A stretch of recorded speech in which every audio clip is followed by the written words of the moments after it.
Hello guys, welcome to my channel. ఈరోజు మనం బందర్ లడ్డు ఎలా తయారు చేసుకోవాలో చూద్దాం. ముందుగా ఒక ప్యాన్ తీసుకొని ఆయిల్ పోసుకోవాలి. అది కాగే లోపల మనం శనగపిండి ఒక బౌల్ తీసుకొని దాన్ని మంచిగా వాటర్లో మిక్స్ చేసుకోవాలి. అది పిండి బాగా సాఫ్ట్గా వచ్చే వరకు తగినన్ని వాటర్ పోసుకుంటూ మిక్స్ చేసుకుంటూ ఉండాలి. ఆ తర్వాత కొద్దిగా సోడా ఉప్పు, చూసారు కదా కన్సిస్టెన్సీ ఇలా రావాలండి. అది వేసుకొని మళ్ళీ మంచిగా మిక్స్ చేసుకోవాలి. ఆ తర్వాత మనం గరిటెతో ఇలా పూసలు పూసలుగా వేసుకోవాలి ఆ పిండిని. అది ఎక్కువ రోస్ట్ అవ్వకూడదండి, లైట్గా సాఫ్ట్గా మెత్తగా ఉన్నప్పుడే దాన్ని తీసి మనం వేరే బౌల్లో వేసుకోవాలి.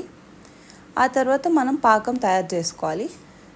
ఎంతైతే పిండి తీసుకున్నామో అంతే బౌల్లో షుగర్ తీసుకొని సరిపడా వాటర్ పోసుకొని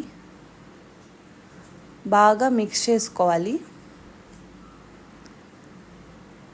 చూసారా, బాగా మిక్స్ చేసుకోవాలి. ఇలా స్టిక్కీగా వస్తుంది కదా, అప్పుడు పాకం పడిపోయినట్టు. ముందుగా తీసి పెట్టుకున్న ఈ పూసల్ని మనం మిక్సీ పట్టుకోవాలి. సో మిక్సీ పట్టాక ఇలా వస్తుందండి చిన్న చిన్న పూసలుగా.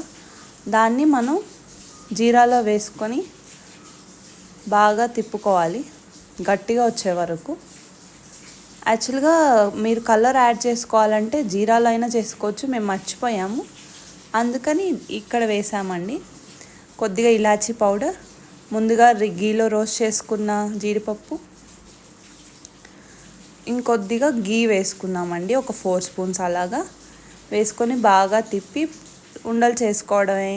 చూసారు కదండి, చాలా ఈజీ, చాలా టేస్టీగా వచ్చాయండి. ఎవరైనా ఎప్పుడైనా చేసేయచ్చు, టైం కూడా చాలా తక్కువ పడుతుంది.